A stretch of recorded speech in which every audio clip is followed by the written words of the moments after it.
First Florida man, Ando de Soto. First Florida man, was Hernando de Soto. Won't you so loco? Show off your photos, throw out your Twinkies, throw up your ho-hos, tuck in them pinkies. Them shits a no-no. The first Florida man was Hernando de Soto. Brought to my attention by the man with the mojo. My 8 subscriber, I'm up at Goso. Jump in them Sinkies and dump them mimosos. The first Florida man was Hernando de Soto.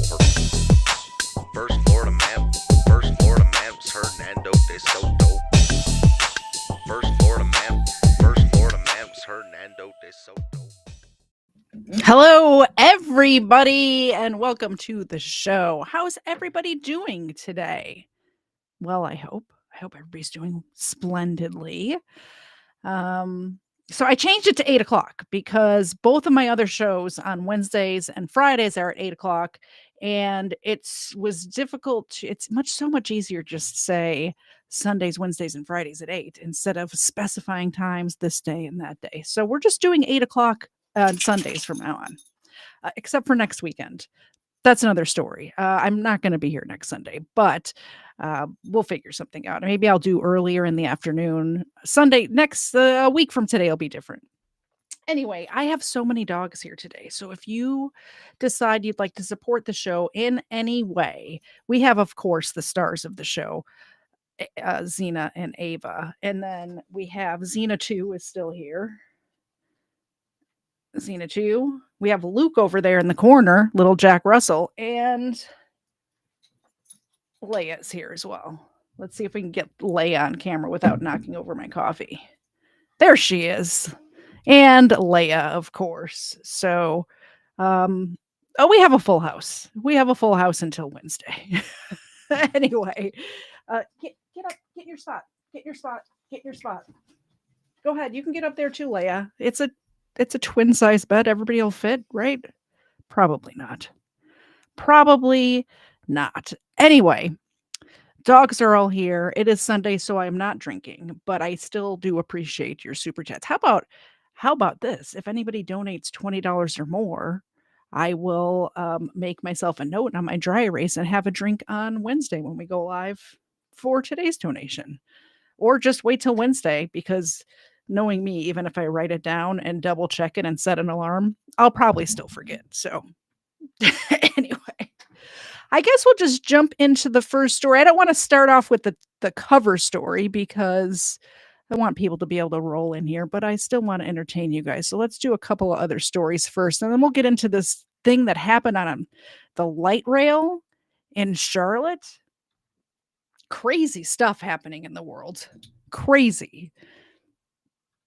Anyway, Ryan asked if that's just a dog bed. No, this is a twin size bed. This is my guest bedroom. That is a full ass twin size bed, covered in mutts is what that is.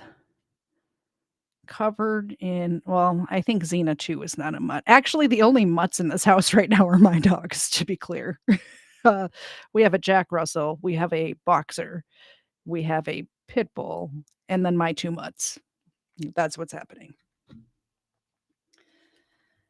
The pity is stealing the show. Well, I'll leave her on camera. That's Xena 2. Xena 2's trying to steal the show from Xena 1. Xena 1 back there in the corner used to be the star of the show. Now Xena 2 is here. All right, first story. Let's see what we have. Let's see what we have. These are all stories that you guys sent me. And a couple that I added myself, to be clear. Couple I added myself. This one says 10 arrested in Kissimmee. Police operation targeting drug sales near schools. Holy cow. I mean, if you're going to sell drugs, why are you doing it next to a school? Unless that's your target audience. That doesn't make any sense. Just seems kind of evil to me.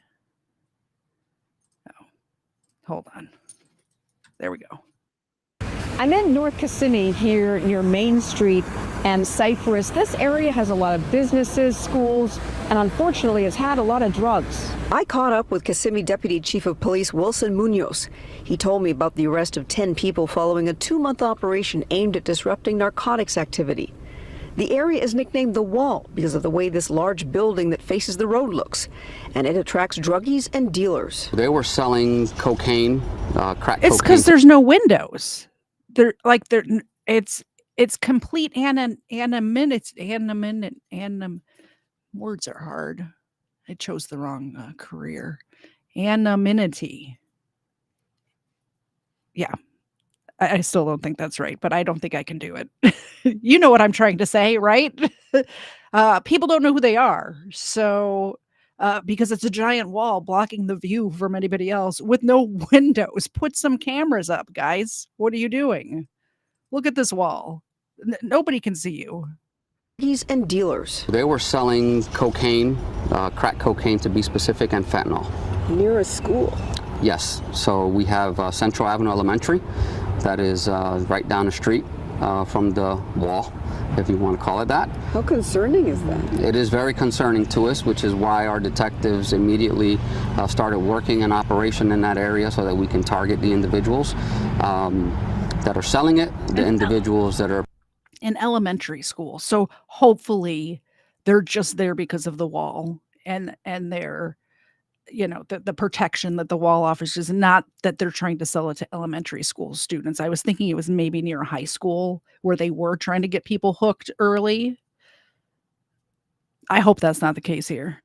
playing lookout for the individuals that are selling it and to target the runners. Suspects face charges ranging from felony sale or delivery of controlled substances within 1,000 feet of a school to possession with intent to distribute, as well as drug trafficking. The Kissimmee Police Department is committed to ensuring that all of our neighborhoods and community areas, businesses, residential, are safe and free from drugs, especially around our schools. We will not tolerate it. In Kissimmee, I'm your Osceola County community correspondent, Laverne McGee, News 6. Thanks, Laverne McGee. That's a great name for a newscaster, isn't it? Laverne McGee. Love it. Laverne McGee, Kissimmee, Florida. South Florida man rammed woman with SUV after she wouldn't. Who sent me this? Who sent me this? After she wouldn't let him smell her feet. Why are you sending me this degenerate stuff? Why? I guess we're going to find out what happened, you weirdos who want to see this. I need to remember I have them all muted right now. First date taking a dangerous turn in a one and only exclusive. A woman tells us she's lucky to be alive after her date hits her with his car. Yeah, but before he drove off, he kept asking her about her feet. A local 10's Rosh Lowe joining us live in Aventura with a breakdown for us. True, it could be Magoo. Way worse. Laverne Magoo. Laverne McGee is a great name. Laverne Magoo, not so much. Hey. Dogs cannot be by the wires. Come on, Leia. Thank you. Good girl.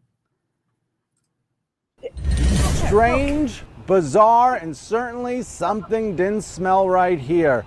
We've all heard horror stories about online dating, but this suspect, well, he didn't pass the smell test. This guy asked to smell your feet? Yes, he did. What did he say? Well, initially we had met up because I was going to sell him my sneakers. She knew something didn't smell right when she met this guy, Almansi Sersel, at an Aventura hotel. When I got there, he just wanted to sniff my feet, and I didn't feel comfortable with that. I have to stop you there. What do you say when someone says, I want to sniff your feet? No. No, I mean, you could have my sneakers all you want. I mean, I don't care. Absolutely not. If I met up with somebody to sell them my used gym shoes or sneakers, as they say in other parts of the country, and they asked me to smell my feet when I got there, I would absolutely deals off. You cannot have any of my anything. You cannot have my sneakers. I know what you're going to do with those, and I don't want to think about it, so you can't have them. I'll just throw them away. I will donate them to Goodwill, or I'll sell them to somebody else. I'm not giving them to that guy. $20 is not $20 in this case, Colonel Angus. Absolutely not. No way. No. Yeah. And why are you meeting him at a hotel? Why? I assume she was meeting him in the hotel lobby because it's a public place where there's witnesses. But still, wrong signals, like wrong message. Meet him at the Walgreens instead. There's cameras there. There's people around. Them, and they're just stinky old sneakers. But people like weird things. Then things got downright scary. She says the suspect runs out of the room. She thinks with her sneakers. I ran after him. Wait. And I met him down in the. I'm sorry, ma'am. You were in a hotel room with him? She met him in a hotel room. I mean, I don't want to blame the victim, but that's crazy to meet a stranger from Facebook Marketplace inside of a hotel room. That's just setting yourself up for trouble. Don't do this. Like, safety tip to everybody out there. Don't meet strangers in hotel rooms for any reason at all. Absolutely not.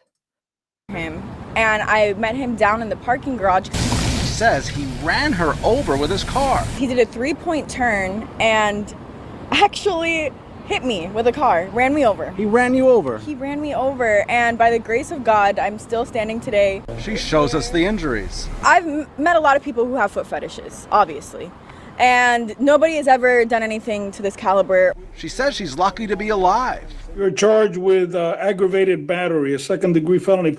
In his arrest report, cops say after a review of the defendant's background, he's been the subject in other incidents involving the same modus operandi. We've covered a lot of bizarre cases. I've covered a lot of bizarre cases in my day. This is up there. It's pretty bizarre. It was extremely bizarre for me, too. I've never experienced anything like this before.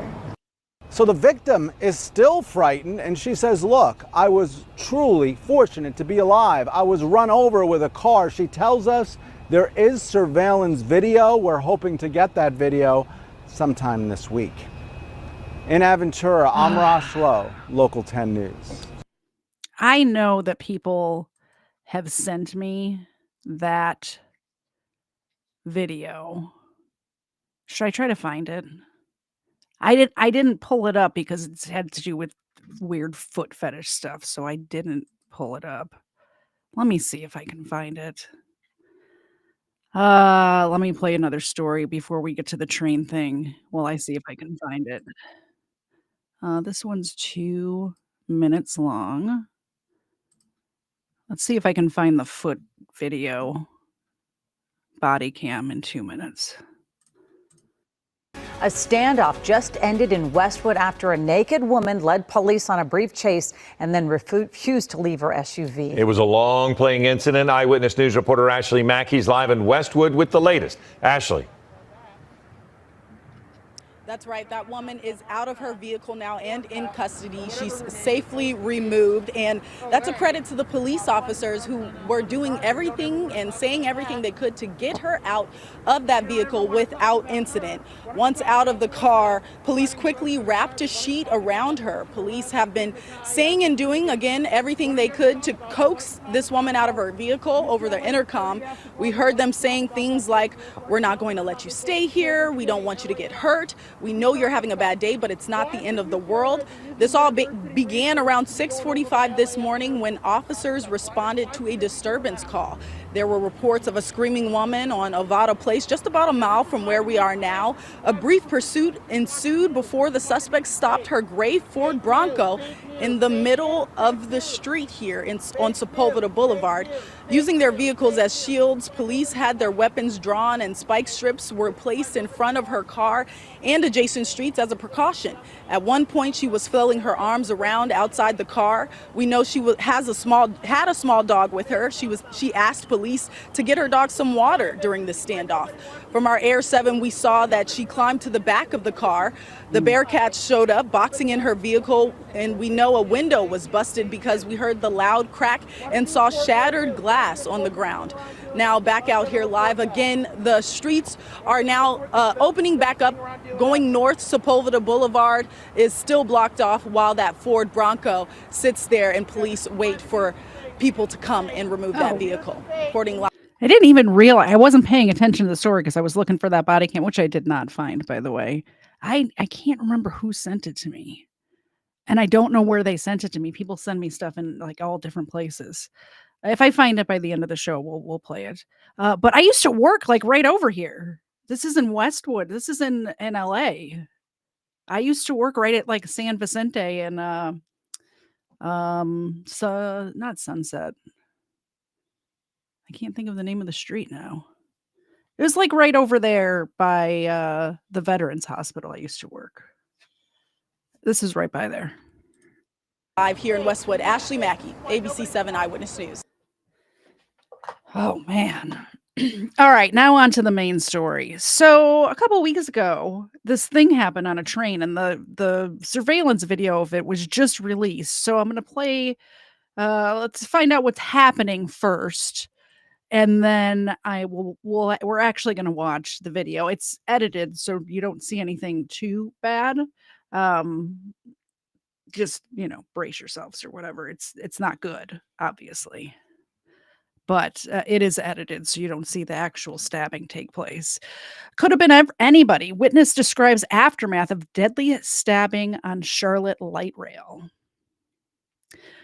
On WBTV. Traumatized by a light rail ride, we're hearing from a Charlotte woman who witnessed the aftermath of last Friday's deadly stabbing. Police now say that victim did not know her killer. Michael Warwick is live at the Blue Line station in South End where this happened. So, Michael, the woman you talked to is hoping to advocate for this victim.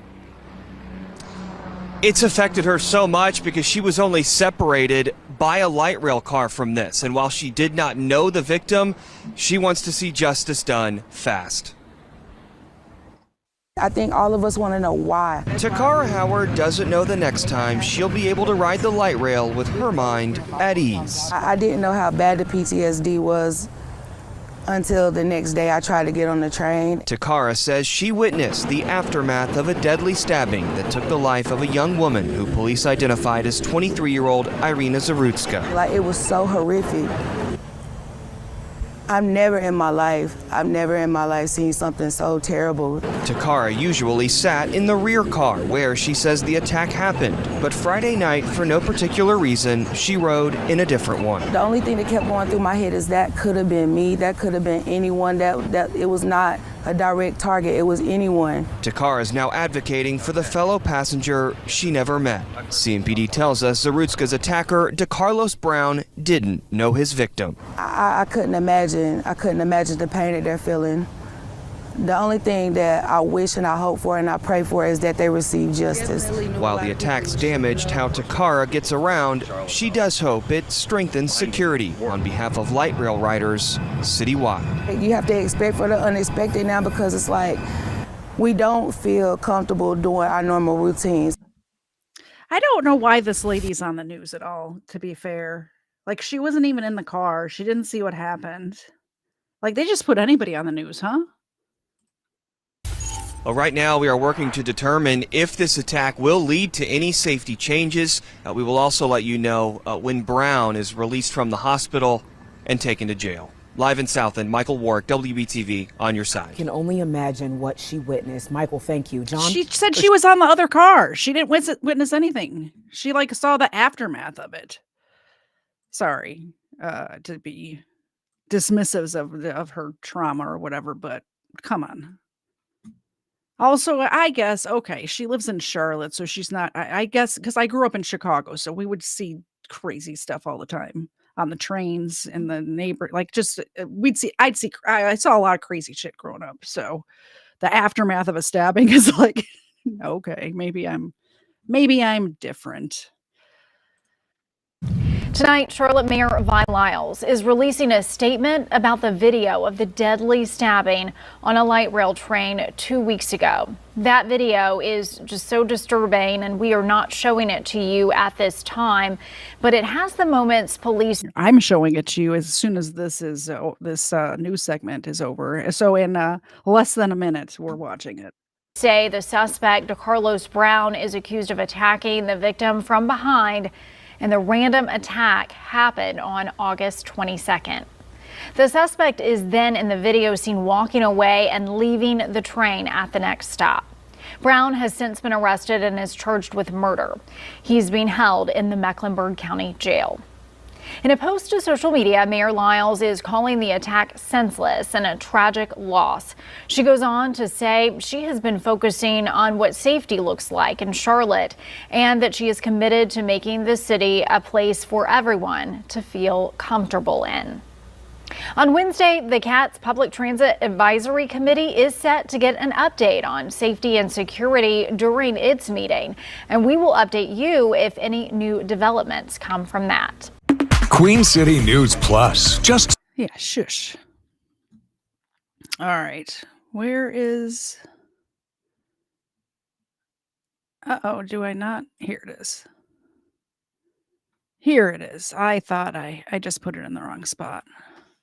There we go. All right. We're going to sit through this. It's 6 minutes. Like I said, it is edited, so you don't see the actual stabbing. You don't see the victim after she's stabbed at all. So, but I want to warn you guys because he ends up cutting his hand. You know how, I mean, if you watch my channel, you probably already know this, but when you're stabbing someone, not that you would be stabbing somebody, but stabbers, the blood is slippery. So once they stab the first time, it gets very slippery on their hands, and a lot of times their hand slips. He ends up cutting his hand, in other words.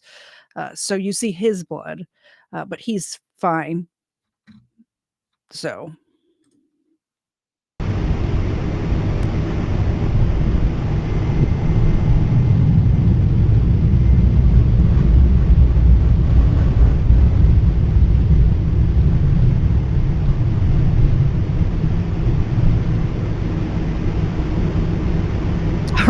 Ryan says, why wouldn't we want to see it? I like to have my YouTube channel where it's at. There are plenty of websites where you could probably see the whole thing if somebody from the transit department or somebody has put it out there. You know, that there is other places on the internet. YouTube's not the place to see the whole video, but I'm sure you can find it if it's out there. I know I could probably find it if I wanted to see it. This stop is Stanley Park Station. Please exit right.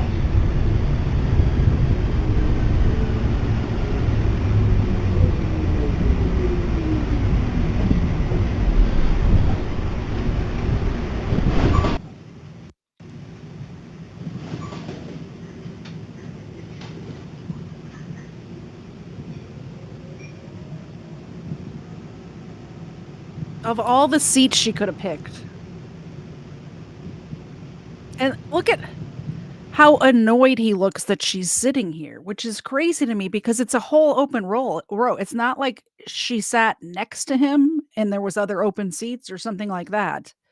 It's a whole open row. She's not bothering anybody.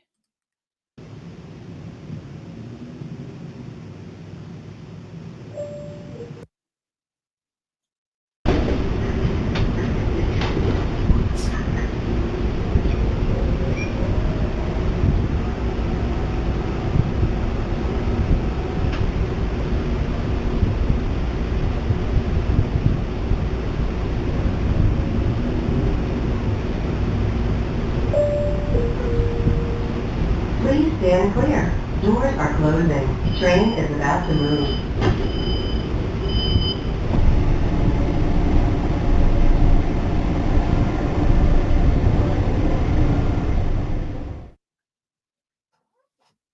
Horrible, right?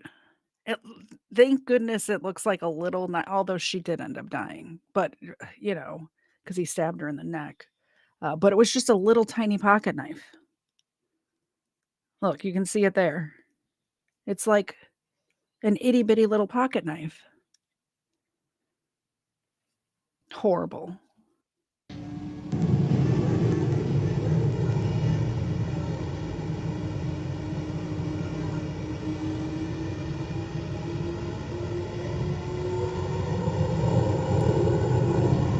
You could see, at first I thought the blood was dripping like from the knife, her blood, but you can see after a while where it's still gushing out. He sliced his hand up pretty good.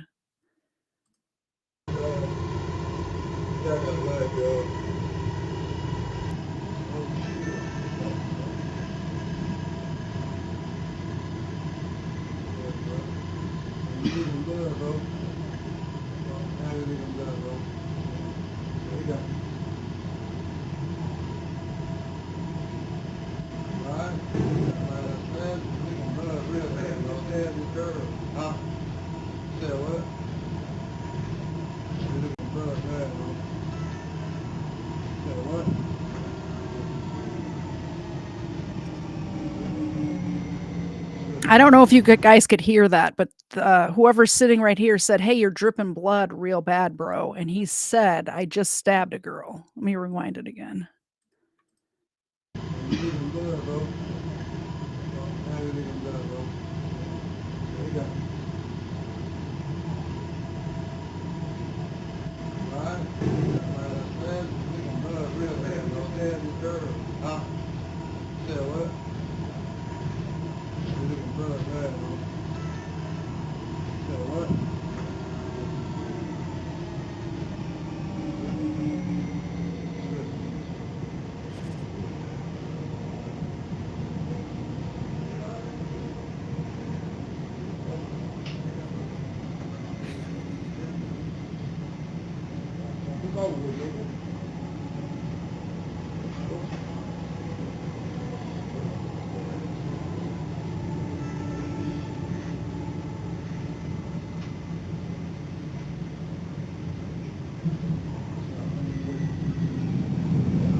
It's just crazy to me how people are just so calm on this train.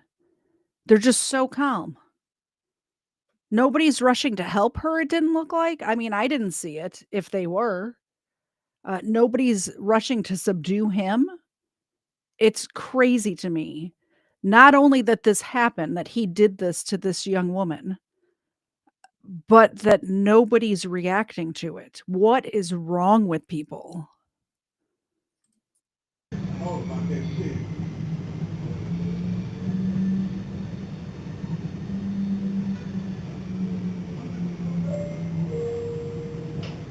This stop is East West Boulevard Station. Please exit right.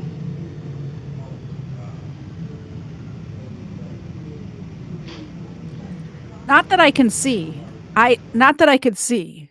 I didn't see anybody rendering aid. And like I said, I don't know. This is still all coming out. This video was just released, so I have no idea. But I know that she did die.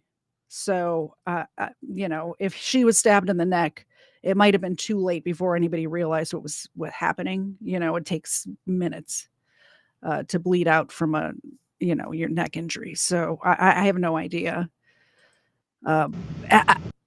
People realize what's going on because there's a trail of blood from the young lady to him, and he's wrapping his people know something happened, but nobody's going to check on her.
stop is East West Boulevard Station. Please exit right.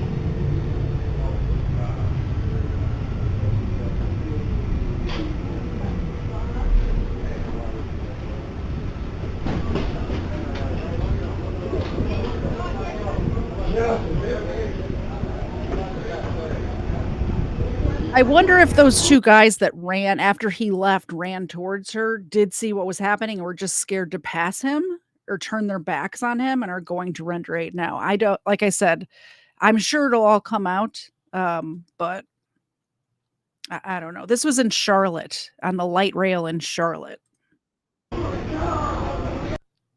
Ah, yeah, when I saw that story, I just thought that was just so horrible.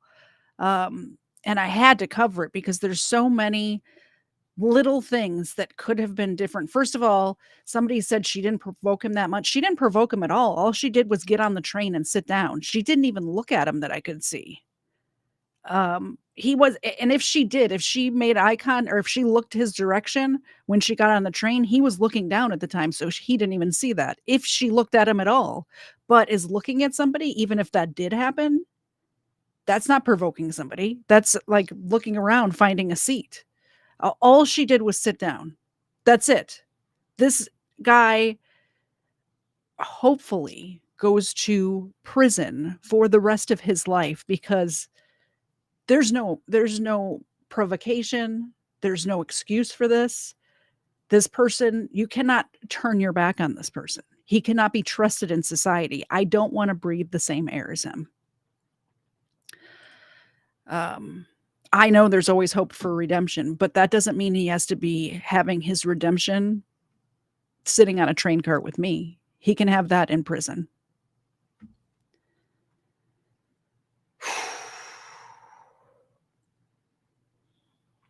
Anyway, sorry, that was heavy. That was heavy, guys. That was heavy. I have hopefully some lighter stories. Like this person who spiked his granddaughter's ice cream with cocaine, which seems crazy to me. Why would you want more hyper kids around you? Kids are hyper enough with the sugar that's in the ice cream. You don't need to put cocaine in it. From law enforcement. As you know, I'm going to correct the date. It doesn't change anything with the case. In the initial release, I put out August 8th. An officer was flagged down at the sheets at the corner of Shipyard Boulevard and Independence. It was actually August 3rd, so that's my mistake. But on August 3rd, a patrol officer was flagged down at the Sheets gas station at the corner of Shipyard Boulevard and Independence, and was advised that 2 teenage girls had located some pills in their blizzards, which is, as you probably know, is an ice cream product you can get from Dairy Queen. There were paramedics that were already there at the Sheets. They weren't specifically called for this incident. In fact, that's actually why we believe that they stopped there. The paramedics checked them out. It did not appear that the juveniles had ingested any of the foreign substances that were located in their ice creams. The officer confiscated the pills. A presumptive field test was conducted on those pills. We'll talk about that here in a little bit too if you have questions. The field test is presumptive in nature. Okay, it's not a laboratory test. That comes later. That is in progress right now as we speak. Based on the presumptive test and the totality of everything going on, safe to say one thing led to another. Sorry to interrupt the next story to talk about the last story we just covered, but Eat Squawk just said, I'd probably get killed. I'm too quick to react to this crap. I chased a crook that was breaking into my car. When the cop said, ma'am, what were you going to do if you caught him? Probably not too smart. I did the same thing when I was in high school. I got mugged and I chased the guy. And it's because I know what I was going to do if I caught him. I had pepper spray in my pocket, but it all happened so quickly I didn't have a chance to use it. So I was going to chase him down and pepper spray him. That was my plan as like a, I don't know, 16 or 17-year-old girl on my way to Catholic school, like uniform and all. That was the plan. He got away, unfortunately. report was taken. That report was forwarded up to our Criminal Investigations Division, which any report that has follow-up factors is forwarded up to them. A detective began investigating the case. Obviously, that involves going to the scene of the crime, talking to those involved. During that investigation, surveillance video was discovered and handed over to the Wilmington Police Department that clearly shows Mr. Yoakley placing the pills in the ice cream.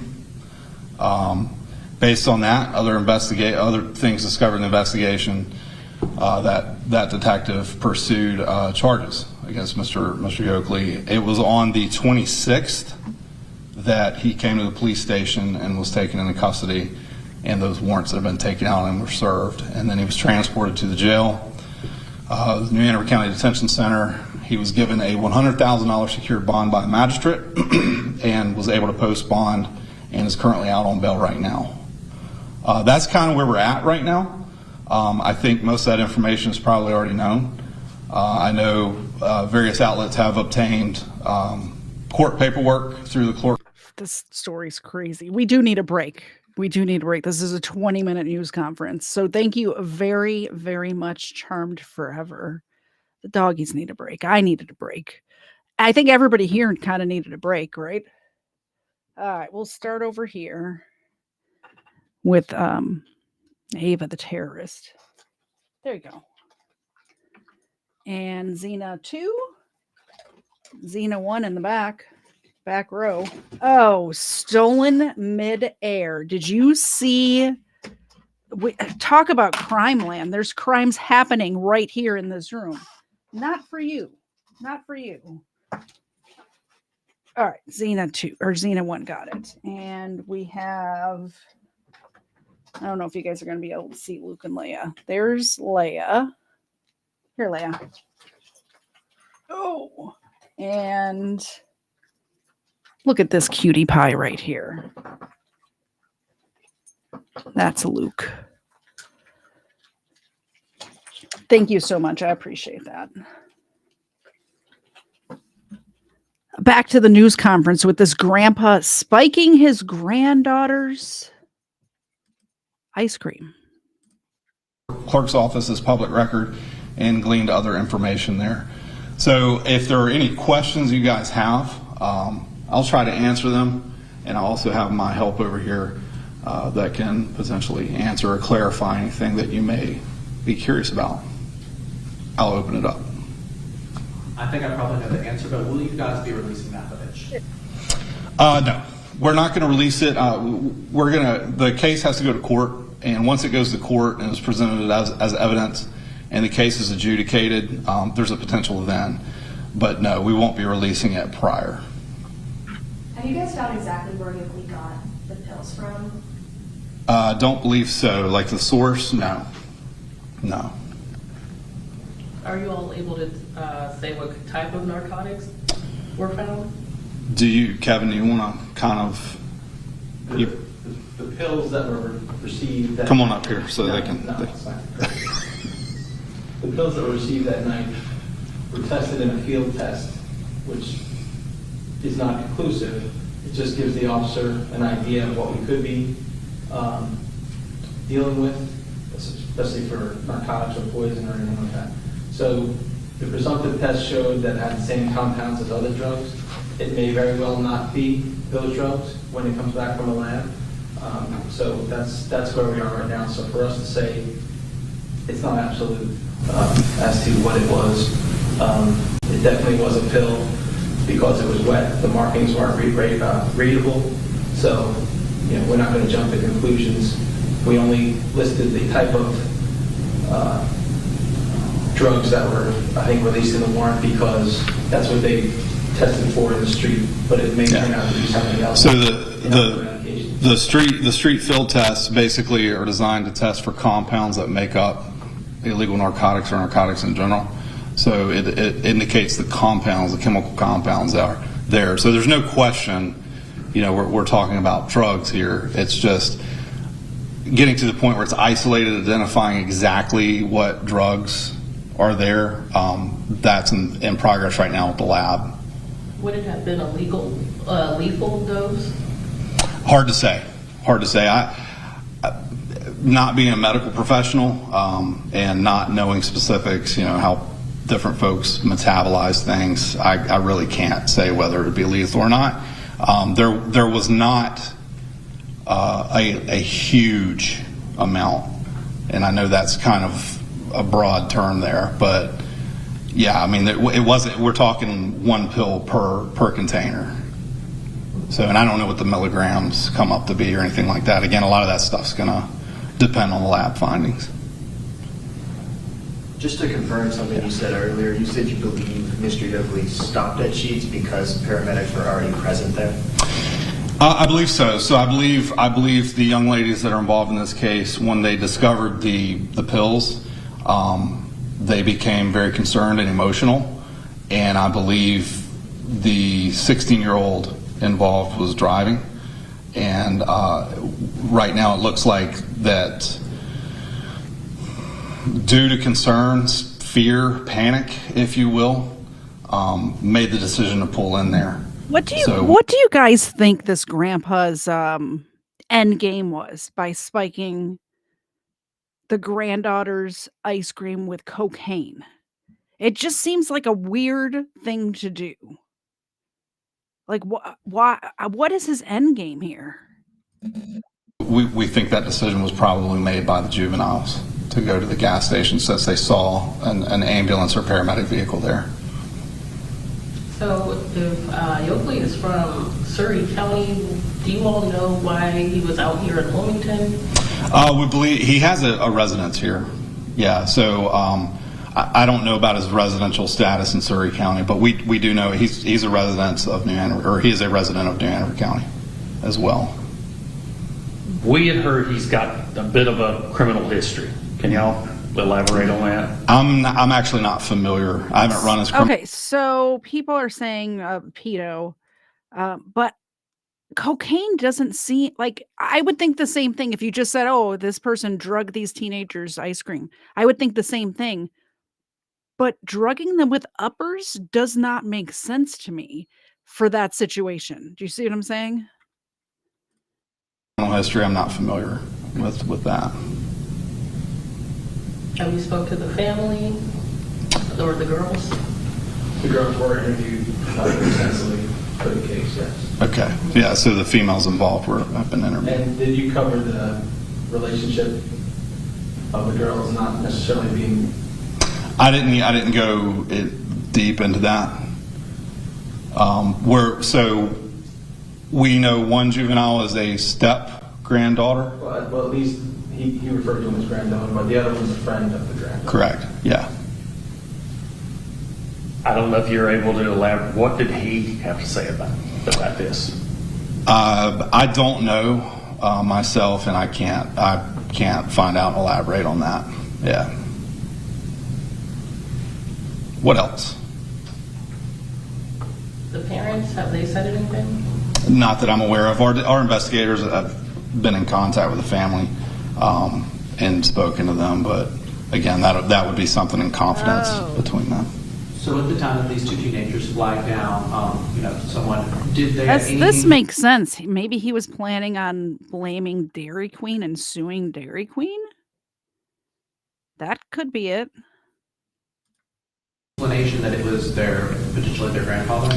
It didn't appear so initially. So when they went to the Sheetz because they saw the EMS vehicle there, and it was actually the paramedics that flagged the officer down in conjunction with the juveniles that were there. The officer happened to be in the area.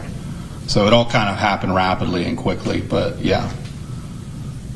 Did any of the girls express concerns, with his behavior? Is this the first time that something like this has happened, or did they feel any sort of way? At this time, we don't know. And I can tell you, based on what I've been informed or what I've been told, is that the girls were very upset. Yeah, they were very upset, very concerned, panicked.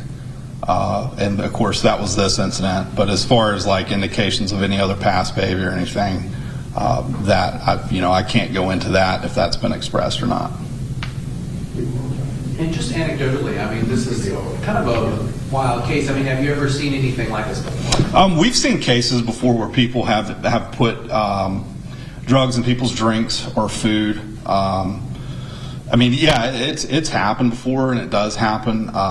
Just based on my experience, this is the first time that I know of where it's been like this kind of dynamic with a family member. But that's certainly not to say, it's never happened before. That's just based on my experience.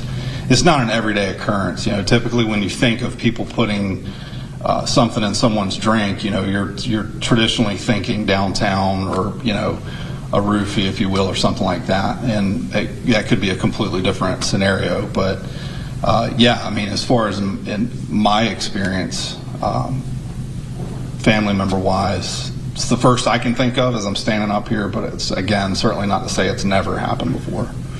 Were they all driving together? Yes. Yeah, they were all in Mr. Oakley's vehicle. Did he place the pills in the drinks at the Dairy Queen? Yes. Can you elaborate on how he concealed that? I don't know how well. So I know in the video, just to kind of summarize it, he can be seen placing something on the counter, and it's pretty apparent that when the employees make the drinks, he's trying to observe if anybody's observing him, and that's when the items are placed in the blizzards or drinks, however you want to editorialize it. But yeah. And when you guys went back to that Dairy Queen, and I assume asked, what stuff, did they see him doing anything? Did they ever see anything? No, they didn't give us any indication that they picked up on any suspicious behavior. They missed it, basically. Which is to be expected. From what I understand, it was around closing time. Maybe 4 employees there, I think. So it was around closing time. They're closing up shop. They're doing their thing. They're making ice cream. So they're not necessarily on guard, to watch what a customer's doing. So it's definitely not on them.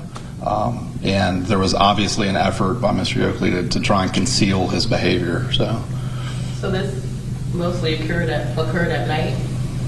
What time? It wasn't in the evening? Yeah. Time at night, and to point out, both victims of this remained in the car the whole time, so it was a situation where there wasn't anybody around watching. Right, so he ordered. Dairy Queen has been absolutely helpful with us. Anything that we need, and they supplied all the surveillance footage that they have from several different angles, and at no time did we believe that they had anything to do with this case. Yeah, if anything, regardless of how this case is adjudicated, Dairy Queen was collateral damage based on somebody else's behavior. What else? Is there anything you guys needed me to bring up specifically, or I think it kind of covers it? You told me Anderson Cooper was going to be here. That's the only way I could get you down here, man. I guess, is there anything can you say about, where the kids are? I'm assuming they're with their parents now. Yeah, I'm not sure. They're safe, but that's obviously a priority. Anytime a juvenile is the victim of a crime or exposed to a crime or anything like that, Health and Human Services, commonly referred to as DSS, becomes involved, and obviously the child or juvenile's welfare is something that's paramount, regardless of the case. So their well-being was looked after by us, along with partners at DSS. I'm not sure if I missed this in the news or anything, but is Yoakley still in custody, or did he bail out? No, he made bond the day of his arrest. He posted it was a $100,000. There should not be bond for something like this. He cannot be trusted around ice cream or children, obviously. $100,000 bond. Do I think that's fair in a case where you're drugging? Like, they could have died. They could have had a reaction and died if they would have drank it. We don't know. I don't know how much he put in there, but even a little bit at that age, $100,000 bond for this. Bond is not meant to punish. It's meant to get somebody to come back to court. He is innocent until proven guilty, right? $100,000. I don't know. I don't know if that's enough. I think it should be more than that. I think it should be like whatever his house is worth. Like, assume he has an average house in that area. I would think would be like about $250,000 to $350,000. I think that's what his bond should be. He should have to put his house on the line, is what I'm saying. That's what the bond should be, in my opinion. Anything, but is Yoakley still in custody, or did he bail out? No, he made bond the day of his arrest. He posted it was a $100,000 secured bond, and he bonded out. And to make sure that I'm the ignorant recruiter that I'm under, if we're not talking ice cream that this was put in, we're talking Slurpee, like a drink. It's ice cream. It's like a really thick milkshake. Okay. Yeah, it's a Blizzard. So anybody that frequents Dairy Queen, if they're familiar with a Blizzard, it's a milkshake you eat with a spoon. How does somebody not know what a Blizzard is? First of all, I don't know. I think I've had a Blizzard maybe twice in my whole life. I'm more of a dipped cone kind of girl at Dairy Queen, but I know what it is, right? What are your next steps now moving forward with the investigation? So basically, looking into any aspect that could branch off of this investigation, any kind of behaviors that we can discover that led up to this incident and during the incident. Obviously, there's the lab aspect to this. Our partners with the sheriff's office lab are the ones processing the pills. So that's obviously a part of it. There's obviously will be a lot of conference that our investigators will have with the district attorney's office. So, even, and this isn't just unique to this case. Anytime there's a case of varying degree of severity, once there's arrest, even after the arrest, it's very common for the investigation to continue on. So it's not like, arrest is made, the book's closed, and we wait for court. So there's a lot of loose ends we tie up, a lot of post interviews or additional interviews that are conducted, just things like that. Nothing that will really change where we're already at. If anything, it'll just build on the case. And when will those results on the pills be ready? Is there like a timeline or? It's hard to say. It's time for a break from the grandfather who's drugging his children for some milk bones. Thank you very much. Fact check. Lack of duck feet is the leading cause of depression in puppy dogs. By the look of my clients, they've obviously went weeks without. Oh no. Oh no. Do I need to make a trip to Hollywood Feed? I actually looked online the other day on Amazon. And they're probably in my Amazon cart right now. I found duck feet on Amazon, but I did not press the order button yet because that's, I think, the only thing in my Amazon cart. And I like to get a few things in there before I hit order. So they will have to suffer. They're going to have to suffer. By the way, my P.O. box is in my channel description. If you want to send anything to myself, nobody's ever sent anything to me. The dogs happens a lot. Or to Kfar or Dexter, feel free to send it to the P.O. box that's listed in the channel description. Wow, look at how much attention I have here. Everyone's paying attention. We'll start with Xena 2. Here you go, Xena 2. Watch the fingers. Easy. Thank you. Xena 2. Ava. For you. Leia. Leia for you. Luke. For you. Xena 1.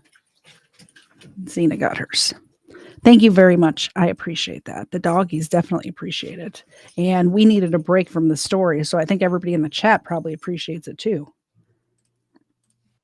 Hey, I mean, I don't want to throw a timeline out there and kind of like make anybody feel like they're closed within. The local lab here is more than capable. Excuse me, more than capable of handling this request, and the turnaround usually is quicker than it is at the state lab, which is just because the state lab, North Carolina State Lab, handles North Carolina. And they have a huge By the way, anybody who's new here, these are not all my dogs. Only 2 of these dogs are my dogs. People are probably coming. I have a lot of new subscribers from the shorts that have been getting a lot of views lately. I don't have 5 dogs. I have 2 dogs. I have visitor dogs every now and again because we dog sit for people because my dogs are very good with other dogs. So Luke and Leia, the Jack Russell and the Boxer are visiting, and Xena 2, which is this big blockhead right here, is also visiting. These 3 are visiting. The other 2 are mine. Workload. So the lab here is capable of doing the exact same tests, and the turnaround is typically a lot quicker. So it won't be real long, but I mean, it's going to take them a little bit of time to do what they need to do. But not as long as it would if we sent it up to the state lab. Again, just because the state lab's workload is heavy. I know nobody's been convicted yet. We want to basically establish that. But if there is a conviction here, he's looking at some pretty serious time, I would think. Potentially. Somebody at the district attorney's office could probably consult you better on that, but it depends on what level he's convicted at and prior history, anything like that. But it is safe to say, yes, that there could absolutely be time, a sentence that would require active time. That is correct. I would hope so. Is that even a question? Is it even a question that you could put cocaine and MDMA in teenage girls' Dairy Queen and not serve prison time? Like prison time meaning more than a year? Is that even a question? How is this? I don't understand. I don't get it. When his first court appearance? So his first appearance based on the felony charges would have been Wednesday, if I'm not mistaken, the day after his charge. So anytime anyone's charged with a felony, they'll have a felony first appearance, which is typically the next day, especially if they're arrested later in the day. So that has already occurred. I don't know when his next court appearance will be. It is online. It should be online. I just haven't looked at it. And then just to get this correct, August 3rd was when the patrol officer... That is correct. That is correct. In the initial statement I released, I said August 8th. That's our mistake. It's August 3rd was when this initially happened. And the investigation carried through to the 20th. I mean, really, the investigation's ongoing now, but he was taken into custody on August 26th. And just to confirm, those 2 shooting images were both female? Yes. Yeah. Is there any particular reason why the public was notified, a few weeks after the incident, compared to like other incidents where press release would come out, Well, it was because of his arrest. So we typically, there's a lot that goes on in Wilmington, right? Like any other city our size. So there really wouldn't be a reason, especially in this case. If it was an unknown, honestly, it could do more harm than good. And putting it out there to say, hey, something happened and we don't know what's going on. It was relatively quick in this investigation that we developed Mr. Oakley as a suspect, and of course we're definitely not going to advertise that. We don't want to. We want to make sure we can gather as much evidence as we can. What, you mean the police are investigating and not really releasing every little inch of their investigation to the public? That's crazy. I didn't know they did that. They're supposed to tell us everything. I'm being sarcastic, obviously. This is how all police investigations work, even the ones where no crime has been committed. So,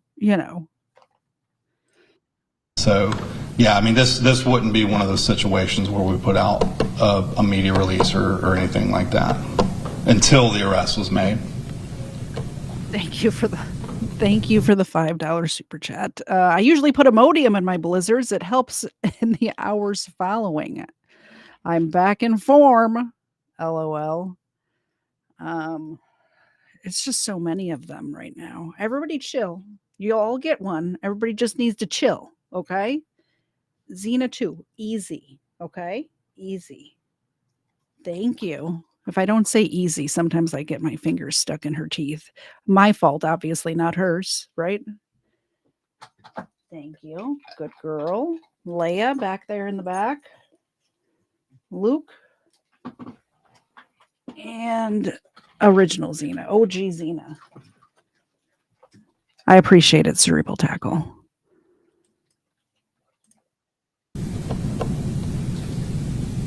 What else? Anybody? And let me prove my full ignorance. No, you're Can I good. get you to repeat both first and last name? And you're dealing with the world's worst speller. Can I get you to spell first? and last? Mine? Yes, sir. Okay. I was about to give you somebody else's name here. I'm going to give, no, I'm just kidding. My first name is Greg, Greg. My last name is Willett, Willett. And your rank, sir. I think you've already mentioned. Yep, that's all right, Lieutenant. Okay. Yep. And everybody likes to drop a T on my last name or add an S. 2 T's, that's it. All right, so we were just listening in there to officials a little bit earlier today after we are learning a North Carolina County Elections Chair accused of putting cocaine in his granddaughter's ice cream. And there he is on your screen there. That's suspect James Yoakley Jr. If we learn anything more about this story, we'll bring it to you here on Live Now from... What a piece of crap this guy is. Look at this asshole right here on my screen. Crazy. That's a crazy story, by the way. The cocaine part, like just uppers in general. Why was he drugging them? I don't get it. I like the theories that you all had in the chat, getting back at the mom for some reason, or getting back at the parents for some reason. Trying to sue Dairy Queen is a good one. I love that Dairy Queen has him on camera doing it or being suspicious around the drinks, whatever they have. I love that there's evidence against him. I really hope he goes to jail, to prison. Jail's, by the way, in case anybody doesn't know, I correct myself all the time, but if you get a sentence that's less than a year, you go to a jail. If you get a sentence that's more than a year, you go to a prison. I hope he gets prison time. I think more than a year. And at his age, it could be a life sentence. I wouldn't mind that. I don't think he can be trusted around any dairy products at all or children. That's just my opinion. Construction equipment joyride ends in prison time for 3 teens. Now, I mean, they just leave the keys in the stuff usually, right? Did they break anything? Were they just having fun? Let's find out. I mean, who hasn't taken a front-end loader for a joyride as a teenager once or twice? Who hasn't done that?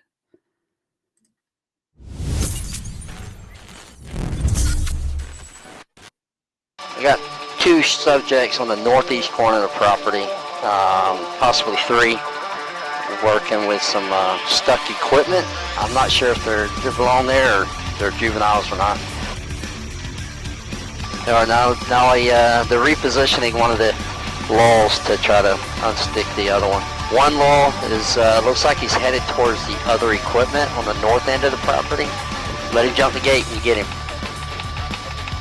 All right, he's stopping, either talking over or okay, he's talking. He's complying with you. All right, I got one on the southwest corner. All right, the third one went back towards the big warehouse building. One on the southwest corner is jumping the gate now. They're jumping the fence. Alright, he's trying to hunker down in some woods and now he's running again behind or near 1655 Key Bay Trail.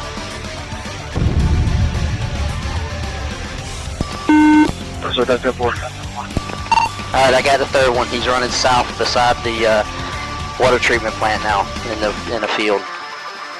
All right, he's running behind 1050. Right, just go directly straight in front of you, that patrol car. Hands up, he is in a prone position now.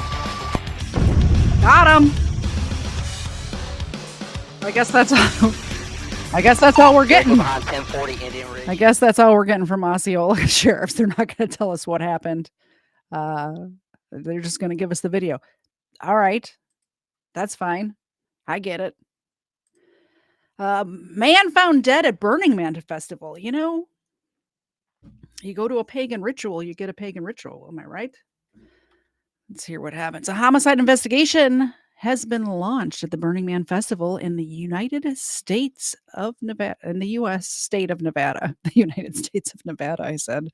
That's not a thing. After a man was found lying in a pool of blood on Saturday night, police say a festival goer stopped a police officer around 21:41. I can't math. That's like 10 o'clock? I don't know. Local time on Sunday to alert him to the incident. The man was found lying on the ground, obviously deceased at a campsite. The Pershing County Sheriff's official office said. The body was discovered as the man, a towering structure with which lends the event its name, this thing here. If you don't know, the Burning Man Festival comes from the Wicker Man Festival, which is a pagan ritual that I believe originated in Ireland, where they would put peasants, they would lock them inside of the structure and then light it like live people and then burn it. That's what this originates from, this ceremony, I guess you would call it, right? The body was discovered as the man, a towering structure with which lends the event its name, was beginning to burn. The victim has not been identified. Burning Man Project said it was cooperating with law enforcement and urged those at the event not to interfere with the investigation. Part of the site in the Black Rock Desert was cordoned off as on-site police began investigating alongside a forensics team. Sheriff Jerry Allen said several participants in the immediate area were interviewed. Although this act appears to be a singular crime, all participants should always be vigilant of their surroundings and acquaintances, he warned. A significant police presence would remain at the scene as the investigation continued, he added. Burning Man draws tens of thousands of attendees to Black Rock City, which the organizers describe as a temporary metropolis put up in the desert annually to host this event, which ends on Monday.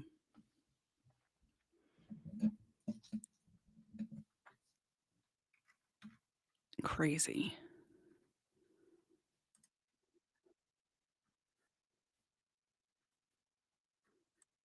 Okay. Now to this homicide investigation at the popular Burning Man Festival. Police say that he was found lying in a pool of blood Saturday night. We don't know his identity yet, but he's described as a white adult male. Attendees being told to stay vigilant as there's an increased law enforcement presence now. Alex Stone is on the story for us. Sounds pretty bizarre and not a lot of details. Do we know anything on how he died and who might be responsible, Alex? We don't know, Kira, and the Sheriff's Department says that they don't know either. We just talked to the Sheriff's Department. They say they're trying to, one, identify who the victim is. That this happened right around 9 o'clock at night on Saturday night as the man, as it's known, the effigy that burns on the second to last night of the Burning Man Festival, as it was beginning to burn. And they found the victim, they say, quote, obviously deceased when they got to a campground area, and that the victim was the victim of murder. But they have called in forensic teams, other sheriff's office investigators as well. All of this made more difficult by that Black Rock City, which pops up every year for Burning Man, is not a real city, that it's going to be gone by midweek. So a lot of evidence will go away as well. They say that makes it more difficult. This year's Burning Man has had a series of incidents throughout the week, right? What's going on? Yeah, a number of different things. One is, and you saw in the photos there a moment ago, all of the wind and the dust storms and the rain. There was flooding that went on. There was a participant in all of these storms who was electrocuted during the rainstorm, stood in a puddle and actually then got electrocuted and was airlifted out. We don't know. Let me know in the chat. I know a lot of people obviously go to these kind of festivals. Does this look fun to any of you? This looks like such a bad time to me. I would not. I mean, you couldn't pay me enough to go to something like this. There's no way. It looks miserable. It looks miserable. that participant's condition right now.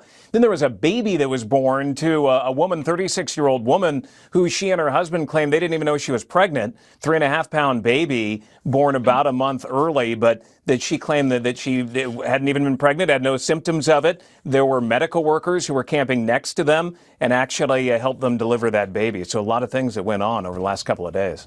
Yeah, clearly bizarre. All right. Well, we'll track this homicide investigation for sure. Thank you, Alex.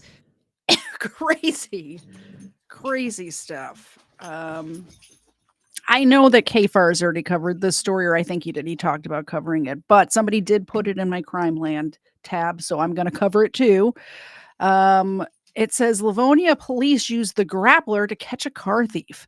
I love this new technology.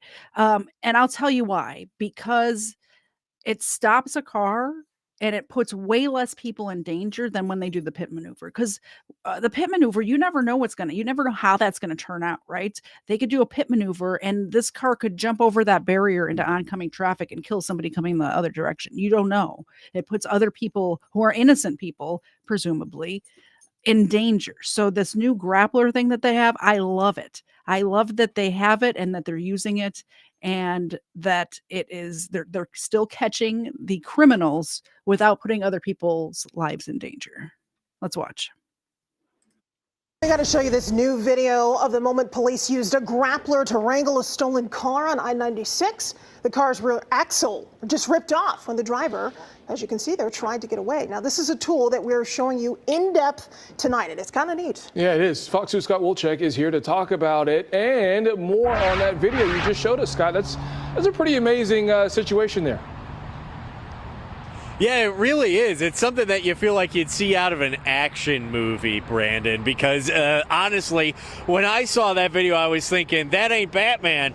That's the Livonia Police Department, one of the only departments in Michigan that's actually got this thing. So basically what they do, this car was reported stolen. State police called for backup. They kind of ram the car almost. They gently kind of bump it, and what it's actually doing is deploying a net around that rear tire, so you can actually see this guy in the car. Did you see his rear axle pop out of his car? I think fireworks? That's got to be fireworks, right? That's not gunshots. Fireworks. Sorry, got distracted. Watch this guy's rear axle just pop out of his car. Yeah, there was a baby born in Burning Man, but this guy's car just gave birth to a rear axle. Watch this. And crap. what it's actually doing is deploying a net around that rear tire, so you can actually see this guy in the car. He's totally stumped about what happened. He tries to drive off, not once, twice. Third time, he breaks the axle off the vehicle. And that is actually not necessarily supposed to happen. It's actually supposed to be a safe way to pull these vehicles over during a police chase and really stop it before it even happens. But because this guy kept on pushing and tugging and all that kind of stuff, he kind of, as they say, played stupid games, win stupid prizes. Take a listen to what a retired police officer had to say about this entire thing. You can't arrest people for stupid. Oh, that's felony stupid right there. He just ripped off his rear axle. I love it because in this particular case, no citizens were hurt, no police officers were hurt, and he's going to jail. It's a safe manner to make a traffic stop, especially on an expressway. The technology out there is amazing. It's just having the cost to pay for it. I think everyone should do that because it literally stops them in their tracks. Stopped in his tracks. It was a 27-year-old man from Brighton. He had two women in the car with him. All of them have been arrested, awaiting any type of formal charges. Who's going to pay for the damaged axle? Well, probably up for insurance to figure out. For now, reporting live in Livonia, Scott Wolchek. Don't think insurance will cover that. And did they? I forgot to pay attention because there's explosions happening outside my window. But did they say the car was stolen? If the car was stolen, then the person's insurance will probably pay for it. If it was this guy's car and he's just running for some reason, there's no way the insurance is going to pay for it. Fox 2 News. Yeah, good on you, Scott, for getting Dolan to talk about that. He's always one to give a crazy soundbite like that, and he encapsulated it, you know? I mean, this is really a dumb idea. It seems, though, like it's a good idea for law enforcement. How ubiquitous is this? Are we seeing it across the state? Yeah, you know what? I think that we're not seeing it quite yet. I think it's pretty new technology, but it's something that I think a lot of police officers, at least from what I've seen online, everybody thinks it's pretty cool. And we saw Dolan right there saying, hey, that thing seems like it's working pretty well. This is the second time Livonia police have used it since they got it only a month or two ago. And we've seen it successfully deployed both times, stopping a guy who was allegedly drunk driving. And this time, you know, stealing a car. So hopefully it continues to work. Never a good look. Scott Wolchuk live for us tonight. Thanks so much. That's a great video. That is a great video. I like the axle popping off. Yeah, that car's definitely totaled. But I think since it was stolen, like that the insurance will probably cover it. Depending on what kind of insurance they have. If they just have liability, then it's their person's SOL. If they have full coverage, it'll be covered. Okay, so do you remember that woman that we covered, that the assistant attorney general that was drunk with her friend who kept saying, we covered it on Booze and Body Cams. We have a little bit of the court case here. Do you guys remember that? Should I find it and play that video? No, you guys remember. It was viral. And Kafar and I covered it on Booze and Body Cam, so obviously you remember it. Everyone's always here for that, right? So here she is here, not so drunk anymore, but she was wasted, and her friend was even more wasted. At 6, video of her arrest went viral, and tonight a special assistant AG learns her punishment. This lady. In her trespassing. Special assistant AG learns her punishment in her trespassing case. By now, you've seen the video of her arrest, but her demeanor in court today was much different. Devin Flanagan pleads no contest. Yeah, you think? Good evening. I'm Patrice Wood. Her demeanor was a little different than when she was drunk at a bar. You think? I would hope so. She was in court. That's how it should be. Everyone, I'm Dan Janik in for Gene. Flanagan and a friend both appeared today in court and much better behaved. NBC 10's Molly Levine was there, and she joins us live from Newport. Molly? Dan and Patrice, I obtained the criminal complaint, but it doesn't really go into detail about why exactly the two women were kicked off the property of the Clark Cook House. They definitely had quite the night there, and it goes on to really show a different scenario inside the courtroom. I was really angered by it, and when I watched it with other people, that was their same reaction. I was just, it was kind of cringe. I'm an AG. I'm an AG. It's the video out of Rhode Island that's making its rounds on the internet. If you didn't hear her the first time, I'm an AG. Devin Flanagan is an assistant attorney general, but her job title didn't get her out of the trespassing charges she's facing from the Clark Cook House in Newport. I'm an AG. She pleaded no contest in front of a judge this morning. Basically means that you're not contesting the charges. You're admitting that the state has enough evidence to prove this case against you. Is this a surprising plea? I don't think. No. Oh, they have enough evidence? You mean video recording of everything that happened? Is that enough evidence? Yeah, I think so. I'm pretty sure that's enough evidence to charge her. It is. You know, you watch the video. She's clearly told that she needs to leave the premises. It was a girls' night in Newport gone wrong, and now Flanagan and her friend are facing the consequences. Flanagan's case comes with a 6-month filing, court costs, and she can't go back to the Clark Cook House. Separate from what happened in court, she was placed on unpaid leave from her job, where NBC 10 found out that her annual salary is $113,000. $56,000 fine essentially is what she paid for a night out in Newport. What do you think about that? I like that.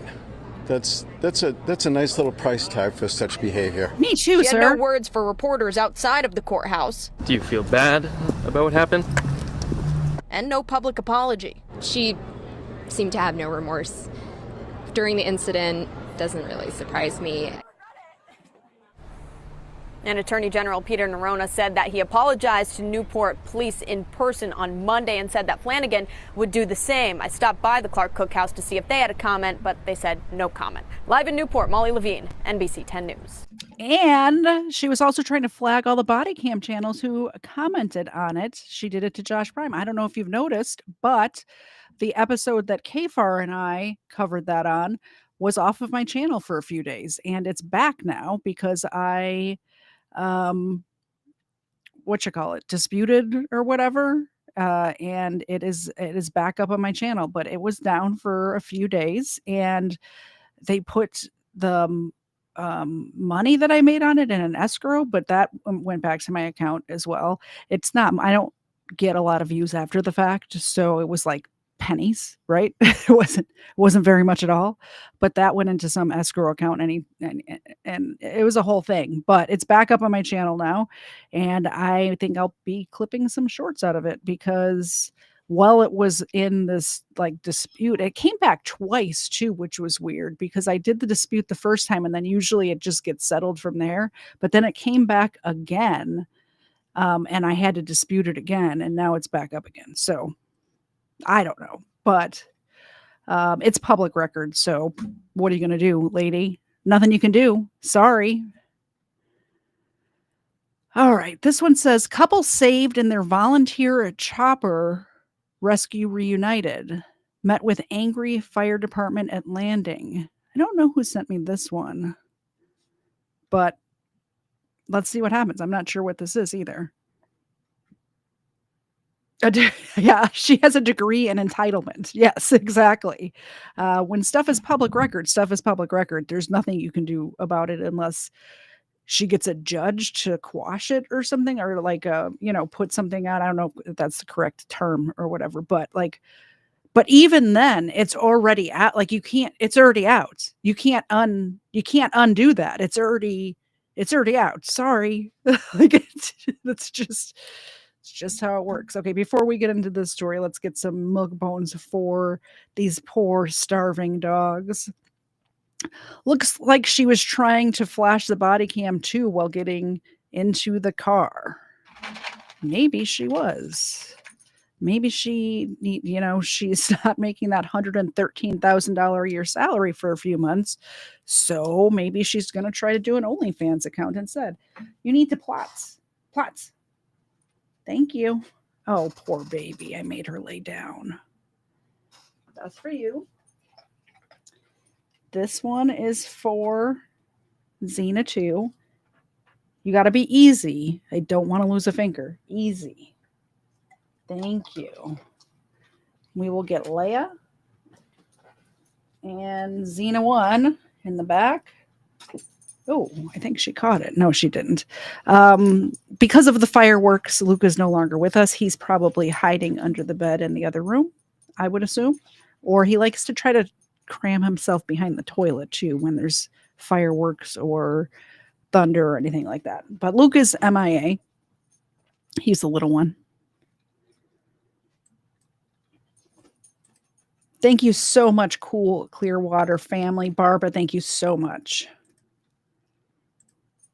First time since we showed you the rescue attempt of a Lake Lure couple stranded on a cliff. Oh. We now know what happened to the husband. I remember this story. I watched a whole thing about this. This was during Helene, I think was the storm's name, the Hurricane Helene that went up into the Carolinas. And yeah, okay, we'll just watch it. We'll watch it. He was left behind after the volunteer chopper pilot who saved his wife was forced to end that rescue effort under the threat of arrest by a Lake Lure fire official. Here's Queen City News Chief Investigator Jody Barr. I was able to look him up a few minutes after I left. And who is this? His title online is the Assistant Chief of Lake Lure Fire and Rescue. This is the man volunteer helicopter pilot Jordan Sidum said threatened to arrest him if he made one more trip up a Lake Lure mountain to rescue another person. Just minutes before, a couple waved Sidum down as he passed overhead. Mike and Susan Coffey were stranded on a cliff after the storm washed away their home and the land it sat on. We could see the water starting to get much more violent, right? And we could see trees start to go down and the water levels start to rise, but we kind of thought we were safe because we were so high up. And then we started to hear a lot of noises. Rumbling. Just rumbling. It wasn't thunder. What's this weird rumbling? Yeah, trees falling, rocks, so it got a little bit frightening at that point. We actually sat there and then we watched our house go. The cliff just dropped. That whole side of the road, the cliff just dropped off, right? All of the trees and the dirt and everything else just started collapsing. Imagine being stranded and one of your neighbors, out of the goodness of their heart, who happens to be a helicopter pilot, comes to rescue you. And the local authorities is like, no, leave them there. You can't rescue those people. What are you doing? That's crazy to me. I believe this happened. This wasn't the only story where this happened during that storm in the Carolinas. I believe it happened multiple times where neighbors were trying to help each other, and the authorities, in this case was the fire department or the police or whoever, was like, no, you cannot help them. That's what we're here for. But they weren't helping the people.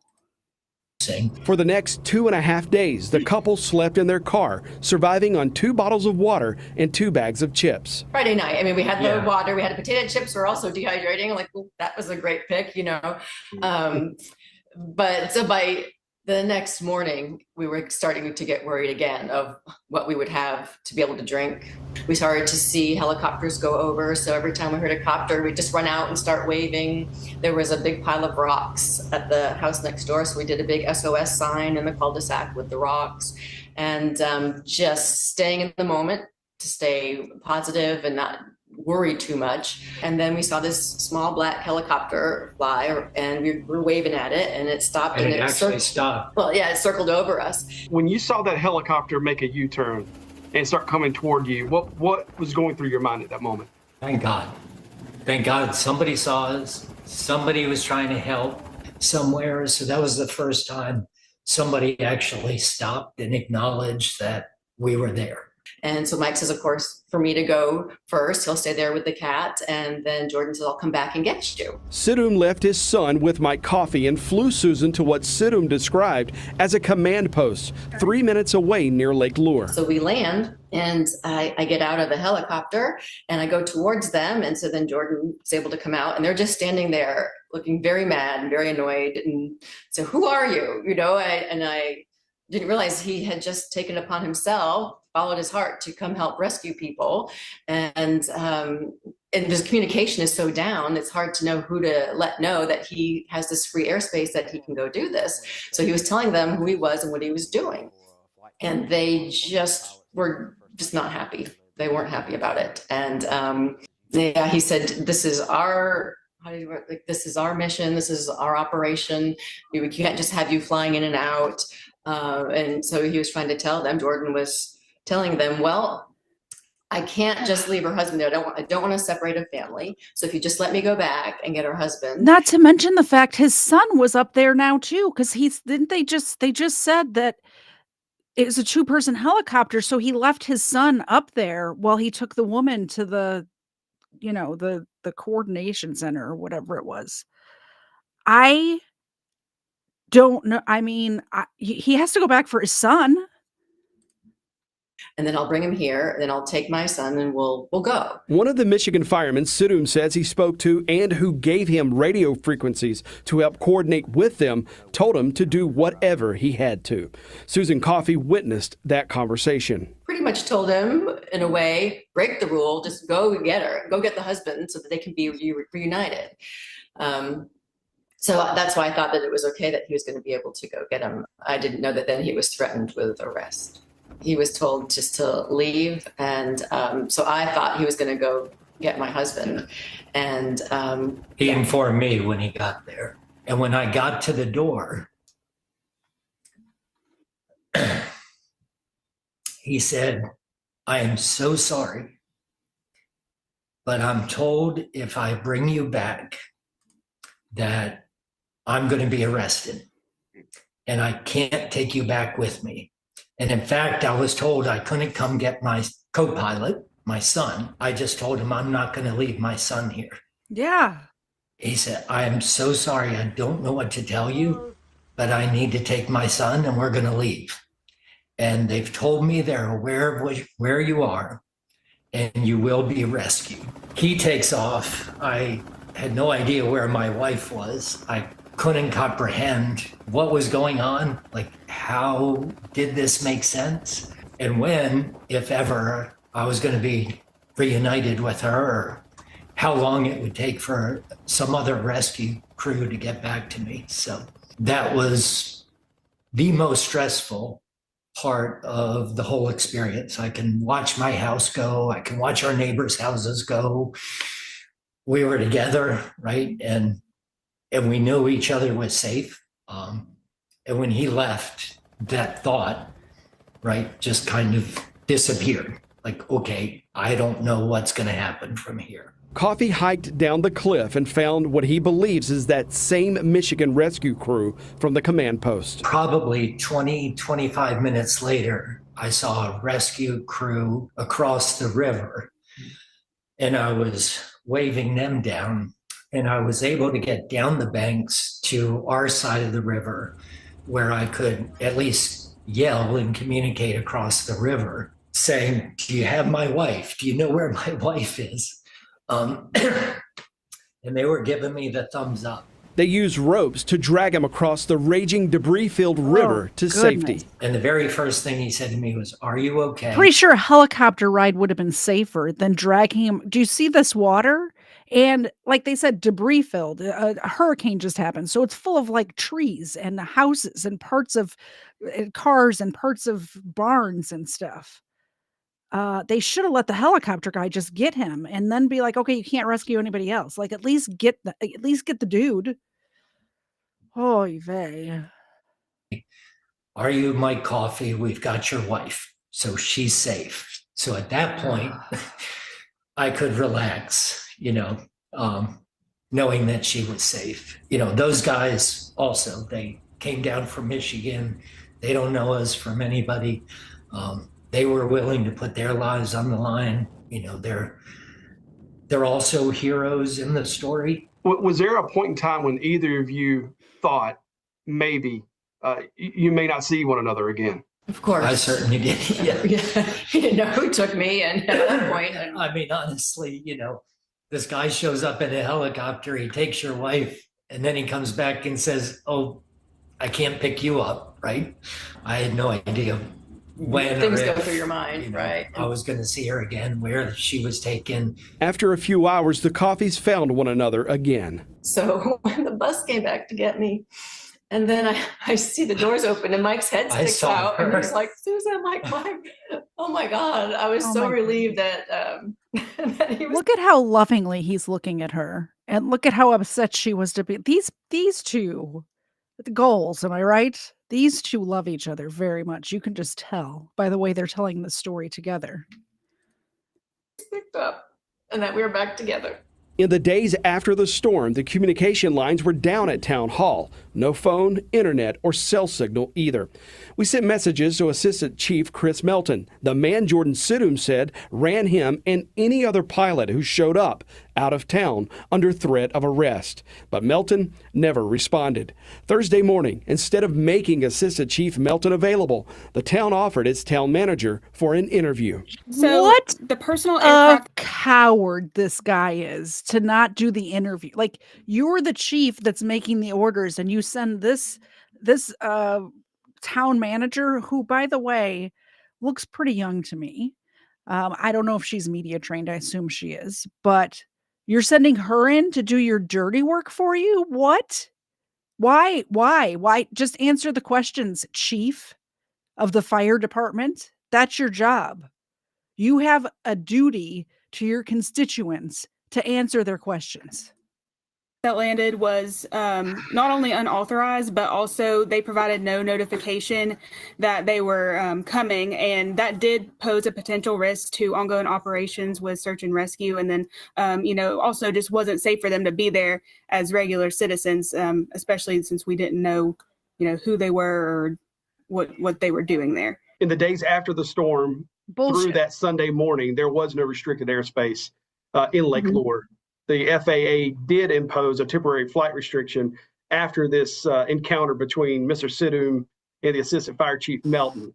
So you all still contend today that no one should have been in that area trying to save these people who had been stranded for 2 days headed into day 2, next to day 3? Correct. If anything, they should have at least notified incident command, who would have authorized them or not authorized them to be in that area. They were at the command center saying, this is who we are. This is what we're planning on doing. They went there. They picked somebody up on the way there. When they got there, they said, hey, this is us. This is what we're doing. And you turned them away. They had a helicopter and a helicopter pilot who were giving you all of their credentials. And you turned them away. What the heck?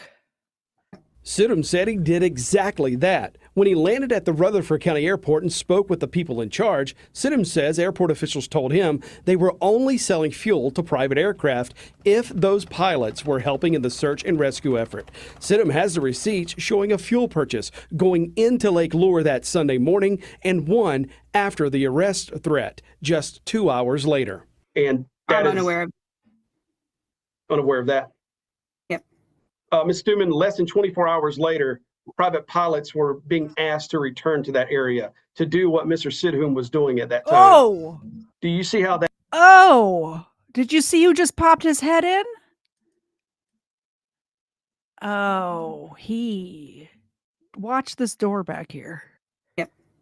Ms. Stuman, less than 24 hours later, private pilots were being asked to return to that area to do what Mr. Sidham was doing at that time. Oh, that mustache is very recognizable. Milton, I think his name was. He's like, oh, can't be here. There's the news person here. Can't be here. And then leaves.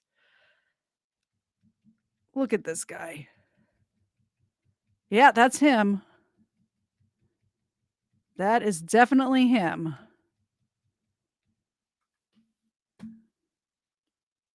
Coward. This man in this doorway right here is a coward. Mr. Sidham was doing at that time. Do you see how that the public may look at that and go, well, that's a little perplexing that, just before he was severely endangering rescue efforts, and then, less than a day later, they're being begged to come back and help. Well, I can only imagine that they went through the correct chain of command to be authorized to come here. What was the danger posed in what Mr. Sidham did, the specific danger that day? Well, it interrupted operations of the people who were there from national, state, and local resources, one, and two, downtown Chimney Rock is in disarray right now. For someone who's not adequately trained in emergency operations, How do you know he's inadequately trained? He was trained. He's a trained helicopter pilot. What are you talking about, inadequately trained? You think you're more trained than he is? You don't know his background. You didn't ask him any of that. He was willing to give you all of that stuff, and you sent him away.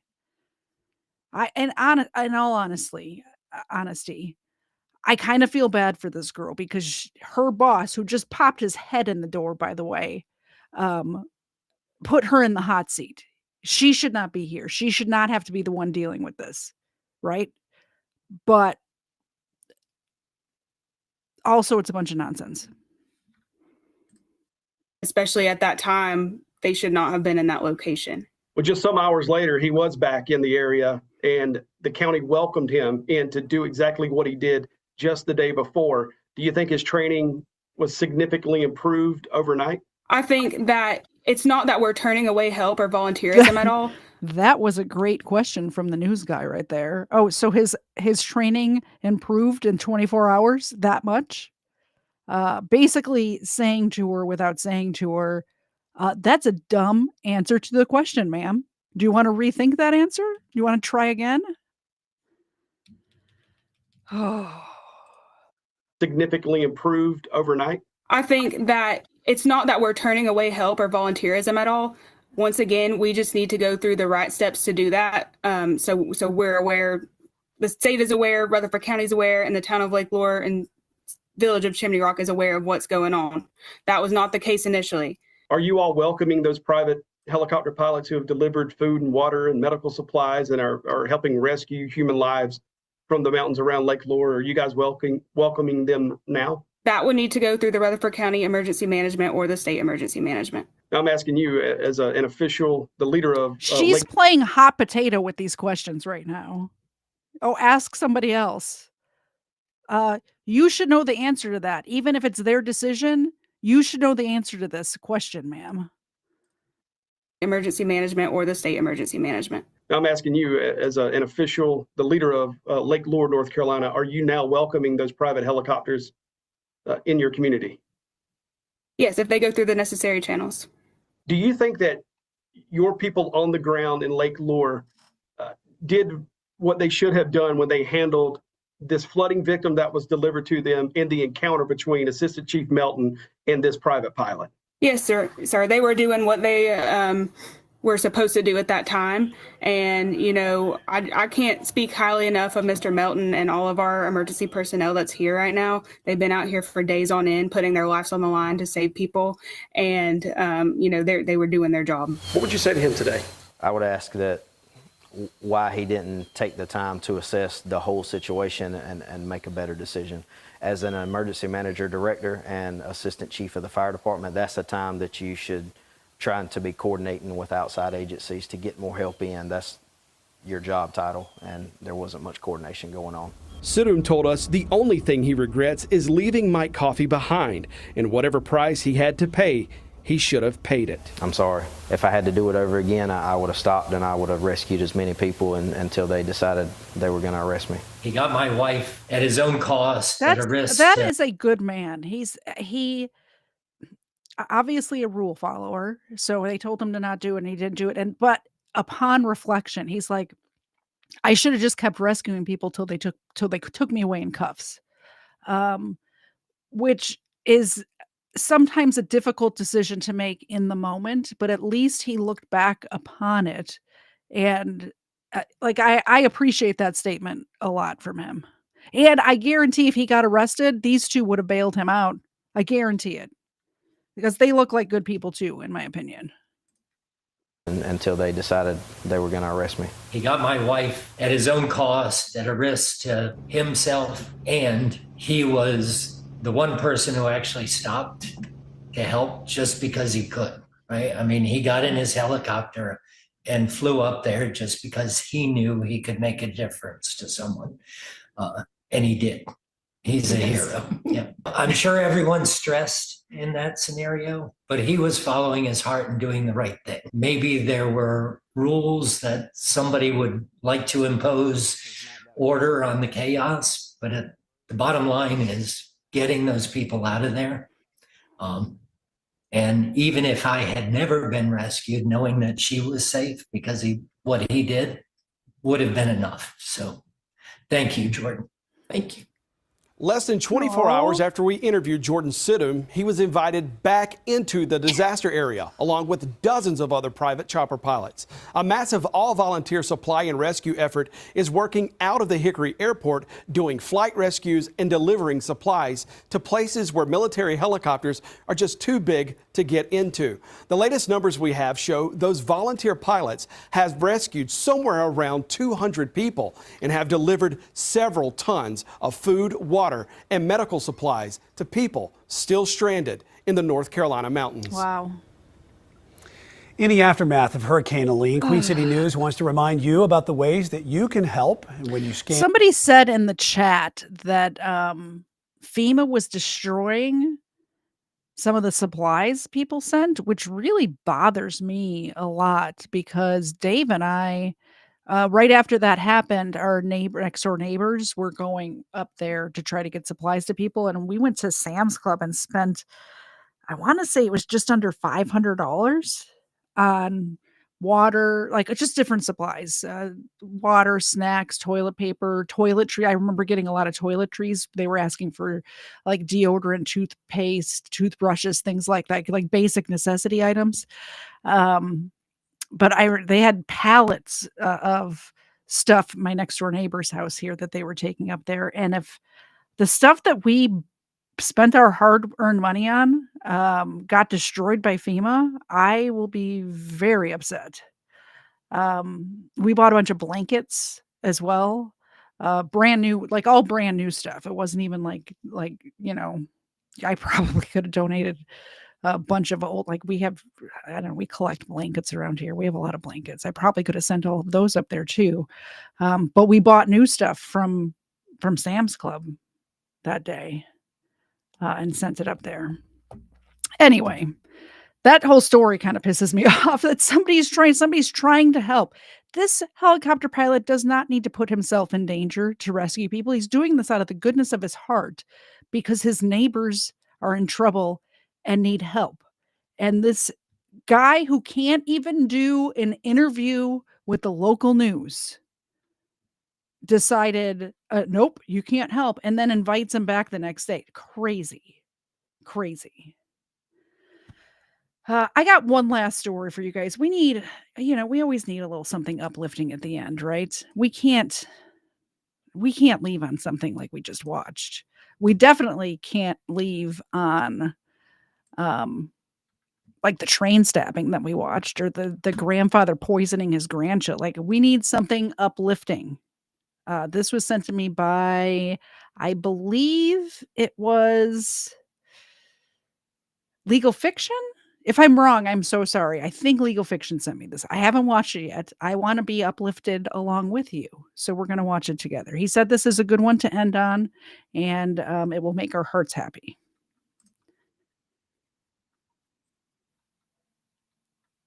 Oh, I clicked the wrong button.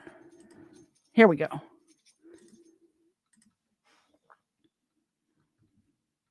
All right. Tonight, we bring you a bittersweet story of a local Marine and the dog he met while deployed overseas. A bittersweet story? I thought it was uplifting. Uh-oh. All right, let's see what happens, I guess. CBS 2's Cindy Shu takes us to Staten Island to share their story of hope and resilience. John Korolgan is an FDNY firefighter and joined the Marine Reserves at 17, right out of high school. All my life, I always wanted like these honorable. Marines have the best uniforms, in my opinion. I might be a little biased, but they do have the best looking uniforms, especially their dress uniforms. Jobs and to serve my country, and being in the Marine Corps Reserves and the FDNY, I get the best of both worlds. He was deployed to Tbilisi in the country of Georgia nearly 2 years ago, where he and fellow Marines unofficially adopted several stray dogs. We've just been taking care of them, and they've really grown on us. So they've become like part of our family. They boost our morale here. One of their favorites, Remy, had a litter of terrier mixed puppies last year, and they all grew so close the Marines wanted to bring them home to the United States at the end of their deployment. Korolgan bonded with the quietest of the pack, Peggy. Oh my gosh, she is so cute. She would fit right in around here, wouldn't she? A little blonde doggy. I love her. I love Peggy. Peggy. He came home in September of last year and started working on the paperwork to bring Peggy home as a surprise gift for his fiancée. But shortly after he returned to Staten Island, Korolgan's fiancée was killed in a car accident. Very difficult, and luckily one of the only things I was looking forward to was getting Peggy and seeing all the dogs be brought home. So it was like one good thing out of a bunch of terrible situations. But the reunions were delayed when the CDC announced a ban on bringing dogs into the U.S. due to concerns over rabies. So for the last year, SPCA International's... What are you talking concerns over? Get them some rabies shots. Do some tests. Do some tests. Get them some rabies shots. It'll be fine. Delayed for a year? That's crazy. Can I pet that dog? No. Can I pet that dog? No. Can I pet that dog? No, he's Can I sleeping. pet that dog? I want to pet that dog. Operation Baghdad Pups Worldwide has been working to get the dogs home to their service members, which they've been doing since 2008. Korolgan kept in close contact with SPCA as he waited. But we kept in touch over the last year, and I think this was one of the most heartwarming reunions of our entire program.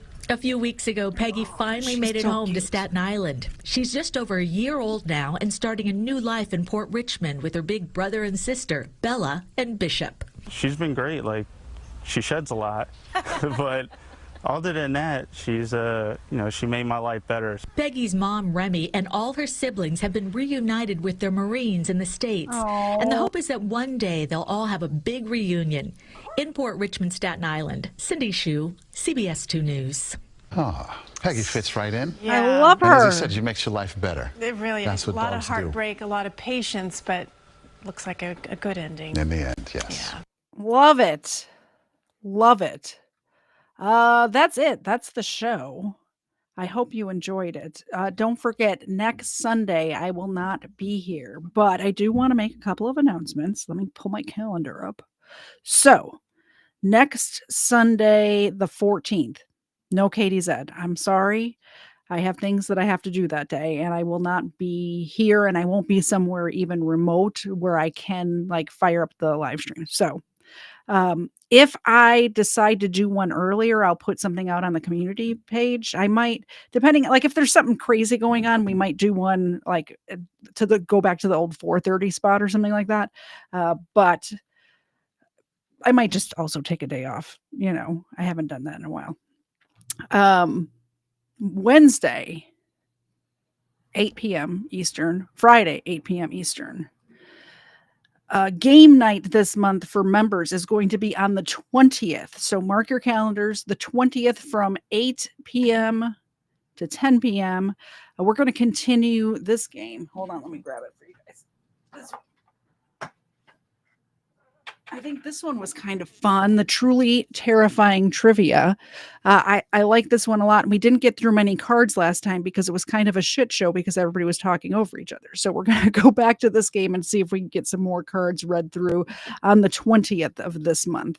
I only have 10 available spots, so it'll be first come, first serve. So not everybody's going to be able to get in. So if you are a member and you want to play, let me know. And you'll have to be here before 8 sometime.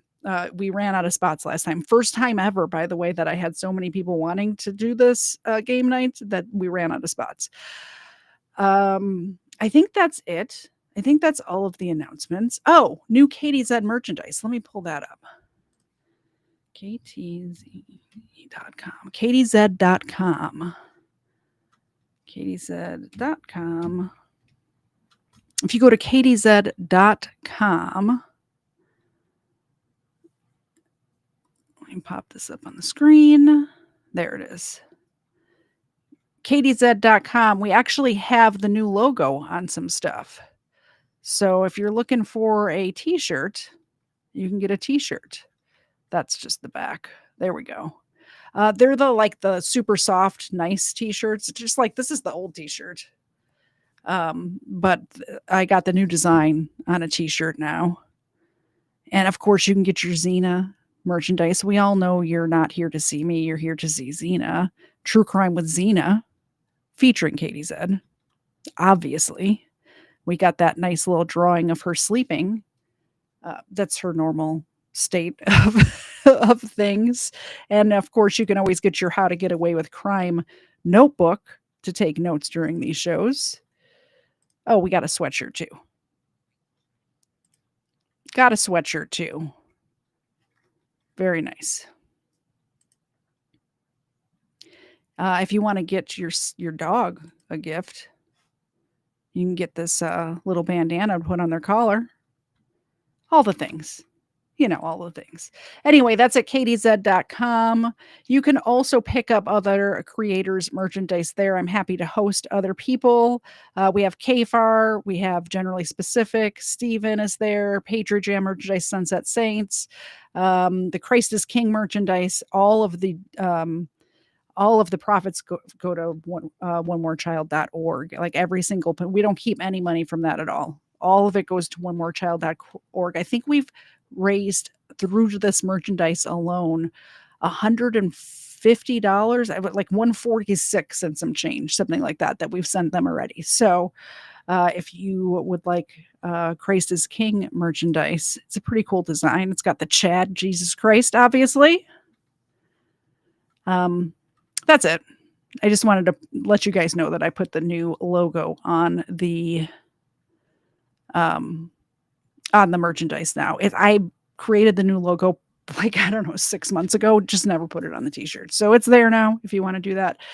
That's it. That's the show. We will see you, by we, I mean Kfar and I. Hi, Kfar. I see he's in the chat.